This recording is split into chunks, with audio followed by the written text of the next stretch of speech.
नमस्कार, जोहार। नया सवेरा कार्यक्रम में आप सभी दर्शकों का स्वागत है। दर्शकों, इस वर्ष को समाप्त होने में बस कुछ ही दिन बचे हैं, पर एक काला सच जो 1967 यानी कि 1967 में शुरू हुआ, उसे समाप्त होने में अभी तक हमें इंतजार करना हो रहा है। हम बात कर रहे हैं मुख्यधारा से भटके हुए लोगों की, जिस पे शिकंजा कसने के लिए केंद्र की सरकार हो या राज्य की सरकार हो, विभिन्न तरह की योजना चला रही है। और हम अपने कार्यक्रम नया सवेरा में झारखंड जिलों में जिन जगह पे नक्सल प्रभावित लोगों से जो दुष्परिणाम हमें देखने को मिल रहा है, उसकी चर्चा करते हैं। दर्शकों, आज के अंक में हम लिए चल रहे हैं आपको डोमचांच प्रखंड। डोमचांच प्रखंड कोडरमा जिला का हिस्सा है। वहां चल के हम बात करेंगे प्रखंड विकास पदाधिकारी जी से, उनसे जानने की कोशिश करेंगे कि वहां पे कौन कौन सी योजनाएं चलाई जा रही हैं और ये योजना धरातल पे कितना काम कर रही है, लोगों को इसका लाभ कैसे मिल रहा है, मुख्यधारा से भटके हुए लोग कैसे मुख्यधारा से जुड़ रहे हैं और मुख्यधारा से भटके हुए लोगों की वजह से जो परेशानी का सामना आम लोगों को करना पड़ रहा है,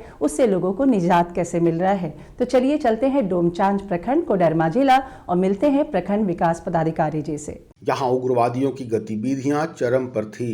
ग्रामीण इसकी वजह से पलायन करने को मजबूर थे। डर और भय का यह आलम था कि शाम होते ही ग्रामीण अपने घरों के दरवाजे बंद कर लिया करते थे। जोहार, मैं संदीप और कार्यक्रम नया सवेरा में आप सबों का स्वागत है।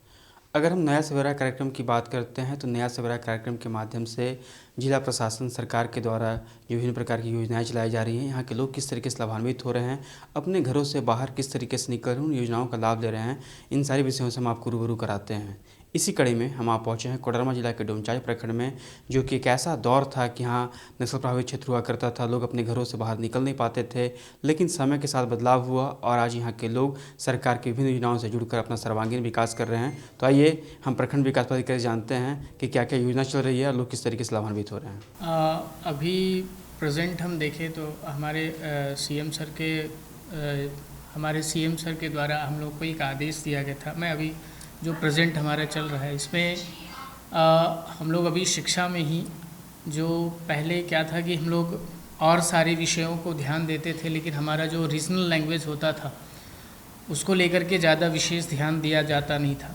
तो ऐसी स्थिति में हम लोग को सरकार से गाइडलाइन आया है कि इसमें हम लोग घंटी बेसिस पे कुछ माचेत बोलते हैं टीचर्स को, तो माचेत का हम लोग सिलेक्शन करने वाले हैं, जिसका अध्यक्ष हम खुद प्रखंड विकास पदाधिकारी होंगे और इंटरव्यू बेसिस पे उन लोगों का सिलेक्शन होगा। और इस तरह से हमारे पूरे प्रखंड में रीजनल लैंग्वेज को लेकर के हम लोग ये नई योजना है, नई पहल है सरकार की, इसलिए मैं बता रहा हूँ। तो इसको शिक्षा में लेकर के किया जा रहा है और भी शिक्षा में जितनी योजनाएं होती हैं, सारी योजनाओं को देखते हुए हमारे प्रखंड में उसको सुचारू रूप से चलाया जा रहा है। लेकिन सरकार की महत्वाकांक्षी योजनाओं ने ग्रामीणों की तकदीर बदल कर रख दी। पहले सरकार की महत्वाकांक्षी योजनाओं से ग्रामीण वंचित रहते थे। ऐसे में महसूस किया गया कि किसी न किसी तरह से नक्सल प्रभावित क्षेत्रों में विकास योजनाएं धरातल पर उतारी जाए। जी, बच्चे नियमित रूप से आने के लिए हमारे यहाँ, जैसे बच्चों को अभी कुछ दिन आज से शायद मैं सप्ताह पहले मैं बता रहा हूँ कि हमारे कल्याण विभाग से बच्चों को साइकिल वितरण किया गया। इस तरह से हम लोग मुफ्त में जो सरकार के तरफ से पुस्तकें मिलती हैं, मिड डे मील है, वो सही से सुचारू रूप से चलाया जा रहा है। अभी हम लोग स्वच्छ भारत मिशन के तहत, और चूँकि आगामी चुनाव में भी विद्यालयों में बहुत सारे मतदान केंद्र होते हैं, तो इसको देखते हुए भी हम लोग विद्यालयों में जो शौचालय वगैरह होता है उसको सुदृढ़ कर रहे हैं, और पहले भी किए हैं इलेक्शन के टाइम पे, और अभी भी कर रहे हैं। तो ये सब सारी सुख सुविधाएं जब हम सही से करते हैं तो बच्चों को भी लगता है। और रही बात प्रखंड डोमचांच में खुद एक सीएम एक्सलेंस स्कूल जो सरकार की पहल है, वो भी बहुत अच्छे से हमारा चल रहा है। जहाँ तक बात मेरे प्रखंड की है, तो मेरे प्रखंड में काराखूट एक पंचायत है, उस पंचायत में ही कस्तूरबा गांधी बालिका आवासीय विद्यालय है, जहाँ पे बालिकाएं जो है, और वहीं उस विद्यालय से हमको मतलब हमारा जो बिल्डिंग है उसमें 2 फ्लोर है, दोनों फ्लोर में जो है बच्चियाँ जो है इनरोल्ड हैं और वो पढ़ रही हैं। उन लोगों की और सारी सुख सुविधाएँ जैसे होती हैं, हम लोग जैसे कस्तूरबा विद्यालयों में सैनिटरी पैड वगैरह लगाना, भस्मक लगाना, ये सब चीज़ को लगा करके हम लोग उनको जो है शिक्षा के लिए जो भी सारी सुख सुविधाएं दी जा सकती है उन सबको देते हुए उन लोगों को शिक्षा से जोड़ने की प्रयास। इस प्रयास के तहत ग्रामीणों को रोजगार से जोड़ने का काम आरंभ किया गया। इसी उद्देश्य के साथ ढेर सारी विकास योजनाएं लागू की गई और उनको धरातल पर उतारने के साथ साथ जन जन तक पहुंचाने का काम किया गया। जी, सरकार की एक तो हमारी 2 योजनाएं हैं जो प्रखंड में चल रही है, जो कि एक केंद्र सरकार की योजना है प्रधानमंत्री आवास योजना, और हमारी एक राज्य सरकार की नई योजना है जो आवास रिलेटेड है, वो है अबुआ आवास योजना। इन दोनों योजनाओं में से अब ये प्रधानमंत्री आवास योजना तो तात्कालिक जब से मैं हूँ तब से तो प्रधानमंत्री आवास योजनाएं कम बने हैं, लेकिन अबुआ आवास योजना जो है अभी शुरू हुआ था और इसमें अभी हम अपने प्रखंड में, मुझे याद है, लगभग 1000 ऐसे लाभुक हैं जो इस आवास योजना का लुत्फ़ उठा रहे हैं और उनको इंस्टॉलमेंट वाइज हम लोग पैसे देते हुए उनका आवास को पूर्ण करवाने की कोशिश में। जी, आवास के साथ तो हमारा एक स्वच्छ भारत मिशन भी एक हम सभी जान रहे हैं कि बहुत महत्वाकांक्षी योजना थी, और उस योजना के तहत भी हम लोग जितने अबुआ आवास बन रहे हैं, जितने भी लाभुक हैं इसके, उन लाभुकों के साथ हम ये इंश्योर कर रहे हैं कि हर आवास के साथ एक उनका शौचालय भी बने, ताकि जो एक स्वच्छता रिलेटेड जो चीज़ें होती हैं वो उनके साथ इंश्योर हो। उसके बाद हम लोग रही बात तो चूल्हा गैस जो है वो मिल ही रहा है उज्ज्वला योजना के तहत। इसके अलावा हम लोग इंश्योर करते हैं कि हमको सारे घरों में बिजली जो है वो पहुंच पाए, और फिर हर घरों में बिजली के साथ जो है अभी जल जीवन मिशन के तहत हम लोग हर घर नल जो है उसको भी इंश्योर कर रहे हैं। उसके बाद इनके स्वच्छता के लिए में सबसे चीज़ें होती हैं कि हम हर घर में इंडिविजुअल सोक पिट हो, नाडेप हो, कंपोस्ट हो, ये सब भी हम लोग मनरेगा। उसके बाद 15th फाइनेंस हमारी एक योजना होती है। 15th फाइनेंस के तहत जो होता है, हम लोग घर के सामने जो है या तो पेवर ब्लॉक्स वगैरह बिछवाते हैं, पीसीसी रोड का निर्माण करवाते हैं, ताकि बारिश में जब कोई जो गीला सड़क जो है गीला हो जाता है तो लोगों को परेशानी। ग्रामीणों पर कल्याणकारी योजनाओं के लाभ का बौछार हुआ। मुख्य रूप से इन्हें वृद्धा पेंशन, विधवा पेंशन, दिव्यांग पेंशन के साथ साथ राशन कार्ड और आयुष्मान कार्ड का भी लाभ मिला। हाँ, जहाँ तक बात चिकित्सा की है तो चिकित्सा में एक डोमचांच जो है हमारा एक नगर पंचायत भी है। नगर पंचायत में खुद एक रेफरल हॉस्पिटल है जिसकी पुरानी बिल्डिंग थी, अब नई बिल्डिंग हो रही है, अभी बन रही है, अभी प्रक्रिया में है, और हम लोग विश्वास रखते हैं कि इस वित्तीय वर्ष तक ये बन जाए और हम लोग यहाँ की जनता को चिकित्सा प्रोवाइड कर सके, सही से सारी सुविधाएं हो सके। इसके अलावा हमारे मैक्सिमम जितने भी पंचायत हैं उन पंचायतों में जो है वो आयुष जो है हमारा आयुष को लेकर के वहाँ भी डॉक्टर्स अपॉइंटेड हैं। हमारा जितने सेंटर्स हैं वो जो सीएमसी सेंटर्स होते हैं। जहाँ तक रही हमारे प्रखंड के सभी पंचायतों में जो है वो आयुष आरोग्य मंदिर करके है, वहाँ भी हम लोग होम्योपैथी और आयुर्वेदिक रिलेटेड जो दवाइयाँ हैं उनको रख करके वहाँ तक जो एक प्राथमिक उपचार होता है वो भी देने की कोशिश कर रहे हैं। फिर हेल्थ सेंटर होते हैं, कम्युनिटी हेल्थ सेंटर्स हैं, ये सब में जो एनएम वगैरह जी होती हैं, इन लोगों की मदद से भी हम लोग जो है उनका जो प्राथमिक उपचार है वो करने के प्रयास में। मनरेगा में भी आपने सही कहा कि पलायन रोकने का एक सही तरीका है। इसमें हमारे राज्य सरकार के द्वारा जो ये मनरेगा के तहत जो मैंडेज के जो वेजेस होते थे उनमें भी बढ़ोतरी किया गया ताकि लोग जो है ज़्यादा लाभान्वित हो सकें। मनरेगा में भी अभी हमारी जो बहुत सारी महत्वाकांक्षी योजनाएं हैं, जैसे बिरसा हरित ग्राम योजना है, जिसके तहत हम लोग आम बागवानी या फिर फलों का या फिर मिश्रित फलों का भी हम लोग जो है बागवानी लगाते हैं, और इससे जो है लाभुक जुड़े हुए रहते हैं। लाभुकों को अपना आर्थिक लाभ भी होता है, और एक यदि हम पर्यावरण की दृष्टिकोण से भी देखें तो वो पर्यावरण के लिए भी अच्छा होता है। इसके अलावा हमारा बिरसा सिंचाई कूप संवर्धन योजना है, जिसके तहत हम लोग उन्हीं बागवानी योजनाओं में जो है उनके पेड़ों को सही से जल प्राप्त हो सके, पानी प्राप्त किया जा सके।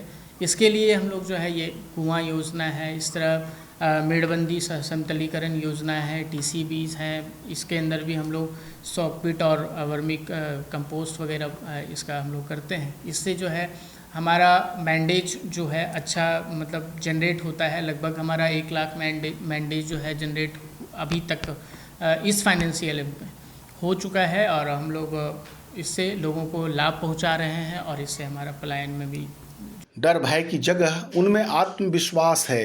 वे बच्चों को निर्भीक होकर पढ़ने के लिए स्कूल भेज रहे हैं। धरातल पर व्यवस्था में सुधार यहाँ देखने को मिल रहा है। क्षेत्र में पुलिस प्रशासन की गतिविधियां बढ़ने से लोगों में उत्साह का संचार हुआ है। जहाँ तक बात महिलाओं की है, तो महिलाओं में हमारा जो JSLPS है उन लोगों से जोड़ करके महिलाओं को आर्थिक रूप से सशक्त बनाने का प्रयास हो रहा है। जी, मैंने अभी तक जितनी योजनाओं के बारे में बात किया, इनमें हर में युवा जुड़े हुए हैं। युवाओं को जोड़ने के लिए हमारे विद्यालय स्तर पर जो है बहुत सारे वोकेशनल कोर्स वगैरह को इनिशिएट किया गया है, और फिर इसके बाद हमारा कौशल विकास योजना है, जिसके तहत युवाओं को विभिन्न प्रकार के जो ट्रेनिंग्स हैं वगैरह दे करके हम लोग उसको मुख्य धारा में जोड़ने का प्रयास करें। जनता के साथ अपना बात और संवाद स्थापित करने हेतु 2-3 जरिया होता है, जिसमें हम हर मंगलवार को जो है यहाँ पे जनता दरबार लगाते हैं, और लोग यहाँ हमारे मुख्यालय में या प्रखंड में आकर के लोग जो है अपना फरियाद रखते हैं, फिर उस पर हम लोग अग्रेतर कार्रवाई करते हैं। इसके अलावा जब भी मैं फील्ड विजिट में जाता हूं तो वहां के जनता से बात करता हूं, जनता के द्वारा दिया गया हर जो प्रॉब्लम्स होते हैं उसको सॉल्व करने की कोशिश करता हूं। जी, इसके अलावा फिर सरकार आपकी योजना, आपकी सरकार आपके द्वार, एक हमारे झारखंड सरकार की जो पहल थी, इस पहल के तहत भी हम लोग बहुत सारे हम लोग हर पंचायत में अपना कैंप लगा करके लोगों से जुड़ने का प्रयास करते थे। लोगों का डिमांड जो भी प्रॉब्लम्स होते थे उसको हम लोग सॉल्व करने की कोशिश करते। जी, ये बहुत अच्छी बात है कि हमारे प्रखंड में ही एक हमारा एक पंचायत है, जानपुर पंचायत। उस जानपुर पंचायत का एक गांव है कलेडी गांव। उस गांव में एक महिला है एंजेला इक्का। वो जैसे पहले क्या होता था कि पहले हंडिया बेचती थी और लोगों को किसी तरह से अपना गुजर बसर करती थी। बाद में फिर हमारे राज्य सरकार की योजना फूलो झानो आशीर्वाद योजना के तहत उनको मदद मिला, और आज वो सबल है। आज वो मनरेगा के तहत भी ना जाने कितनी योजनाओं का भी लाभ ले रहे हैं और अपना जीवन यापन कर रहे हैं। तो दर्शकों, हमने देखा डोमचांच प्रखंड में कैसे विभिन्न तरह की योजना का लोग लाभ उठा रहे हैं और मुख्य धारा से भटके हुए लोग मुख्य धारा में जुड़ रहे हैं, और जिन लोगों को परेशानी थी मुख्य धारा से भटके हुए लोगों की वजह से उनके जीवन में एक नया सवेरा का उदय हो चुका है। दर्शकों, अब हम चलेंगे लापुंग। कहा जाता है एक समय में महिलाएं क्या पुरुषों को भी घर से बाहर निकलने में आत्मग्लानि होती थी, एक असुरक्षा का भाव था, लेकिन आज की तारीख में वहां भी नया सवेरा का उदय हो चुका है। और ये बात हम दावे के साथ इसलिए कह सकते हैं कि वहां पे पुरुष नहीं बल्कि महिलाएं भी घर की चारदीवारी से बाहर निकलकर काम कर रही हैं। आज हम आपको मिलाएंगे एक ऐसी महिला से जिनका नाम सरोज तिरु है, और जिस जगह पे वो काम कर रही है कहा जाता है कि वहाँ पे पुरुषों का वर्चस्व है। हम बात कर रहे हैं टेंट हाउस की। जब भी हमारे दिमाग में टेंट हाउस की बात होगी तो हमें लगेगा कि टेंट हाउस को चलाने वाला कोई पुरुष होगा, लेकिन लापुंग में सरोज तिरु जो एक महिला है वहाँ पे काम कर रही हैं। तो चलिए मिलते हैं कर्मठ महिला सरोज तिरु जी से। आज हम बात कर रहे हैं रांची जिला स्थित लापुंग प्रखंड निवासी सरोज तिरु की। लापुंग जो पहले कभी नक्सलवाद का दंश झेला करता था, आज वही लापुंग विकास की मुख्य धारा से जुड़ रहा है। लापुंग प्रखंड की रहने वाली सरोज तिरु भी उन्हीं महिलाओं में से एक है जो घर संभालने के साथ साथ खुद का टेंट हाउस भी चलाती हैं। जोहार, मैं सचिन कुमार। नया सवेरा कार्यक्रम में आप सभी दर्शकों का स्वागत है। आज हम आए हुए हैं रांची जिला के लापुंग प्रखंड में बड़का कूरा गाँव में। यहाँ एक समय घोर नक्सल प्रभावित क्षेत्र रहा करता था। यहाँ सरकार और प्रशासन के विकास कर धरातल तक नहीं पहुँच पाते थे। अब समय बदला, हालात बदले, अब यहाँ के लोगों को विकास से जुड़ पा रहे हैं। इसी कड़ी में हम आए हैं बड़का कूड़ा गांव में। आइए हम जानते हैं सरोज तिरु जी से, जो किस प्रकार टेंट हाउस चला के आत्मनिर्भर बन रही है और लापुंग प्रखंड में हर एक महिलाओं को किस प्रकार ये दिखा रही हैं कि ये किस प्रकार आत्मनिर्भर बन रही है और एक मिसाल कायम की है। आइए हम जानते हैं। सबसे पहले सबको मेरी ओर से जोहार। मेरा नाम सरोज तीड़ू, गांव बड़का कूरा, पंचायत बोकरंदा है, ब्लॉक लापुंग। पहले से ही हम लोग का छोटा मोटा था। जब मेरा शादी नहीं हुआ था उस समय ही मेरा हस्बैंड जी छोटा मोटा टेंट चलाते आए हैं, लेकिन उतना नहीं था। लेकिन मेरे आने के बाद इधर हम लोग महिला मंडल से जुड़ के लोन वोन ले के फिर इसमें आगे अपना काम को बढ़ाए हैं और अभी बहुत ही आगे बढ़ गए हैं। इधर पैसा लेके जो काम को आगे बढ़ाए हैं और पहले छोटा मोटा था लेकिन हम लोग मेहनत भी कर रहे हैं। मेरा शादी 2018 में बहुत ही ख़राब था। जैसे कि शादी से पहले लापुंग क्षेत्र सुनते थे हम लोग, बहुत ही ख़राब था। मतलब इधर उग्रवादी लोग का बहुत ही ख़राब तरीके से सुनाता था और लड़की को भी देना नहीं चाहते थे इस क्षेत्र में। लड़की लोग को रिश्ता भी नहीं होता था इस क्षेत्र में। लापुंग कहने से ही एक डर सा होता था कि अपना बेटी को उधर क्यों दे बोल के। लेकिन अभी बहुत सारा बदलाव हुआ है, लोग शिक्षित भी हो रहे हैं, बाहर भी निकल रहे हैं महिला लोग और शिक्षित भी हो रहे हैं, समूह में जुड़ के और बहुत सारा अपना अधिकार को जान रहे हैं। इसलिए महिला लोग आगे आ रहे हैं और बहुत सारा डर और भय से वो लोग मुक्ति पा रहे हैं। सरोज तिरु बताती हैं कि JSLPS द्वारा गठित महिला स्वयं सहायता समूह से जुड़कर वह टेंट हाउस खोलने के लिए प्रेरित हुई। महिला स्वयं सहायता समूह से ऋण लेकर सरोज तिरु ने अपने ही घर में एक छोटा सा टेंट हाउस खोला। उनके द्वारा अब यह व्यवसाय बहुत अच्छे ढंग से संचालित किया जा रहा है। उस समय चल रहा था कि उस क्षेत्र में जाके हम कैसे रहें और एक डर सा था और लेकिन इधर आने के बाद इस माहौल में आए और देखे। पहले जो सुने थे और जो जब आके यहाँ रहने लगे और जैसे कि हम लोग का घर भी रोड किनारे है, मेरे हस्बैंड को रात में भी कहीं जाना पड़ जाता है, रात में छोड़ के। हम लोग के छोटे बच्चे लोग भी हैं, लेकिन अब वैसा नहीं है, डर भय नहीं है। हम लोग इधर भी गर्मी का दिन में यहाँ पे भी रह के बैठ के सो जाते हैं, ऐसा है, ख़त्म हो गया है। हाँ, शुरू में तो लगता था, मतलब शुरू में ही काम में, चाहे कोई भी काम में आइए तो मुश्किल होता है, लेकिन करते करते और फिर अपना पति का भी बहुत सहयोग है हमको कि वो भी मेरा साथ देते, हम दोनों एक दूसरे का साथ देते हैं। जैसे सामान उमान बुक में जा रहा है तो हम सामान देने में और बिल बनाने में, सामान का लिस्ट तैयार करने में, सब कुछ में पति का सहयोग देते हैं। और साथ में है, काम के लिए रखे हैं लड़का लोग, वो लोग काम करता है और जाके वहाँ पति भी साथ में रात रात भर जाग के वहाँ काम करते हैं, क्योंकि किसी के भरोसे में काम को देना तो सही नहीं है, काम अच्छा से नहीं होता है। लेकिन पति हैं कि रात में जाके वहाँ सहयोग करते हैं। टेंट हाउस के साथ भी हम लोग दूसरा भी काम करते हैं, ऐसा बात नहीं है कि हम लोग टेंट हाउस ही केवल कर रहे हैं।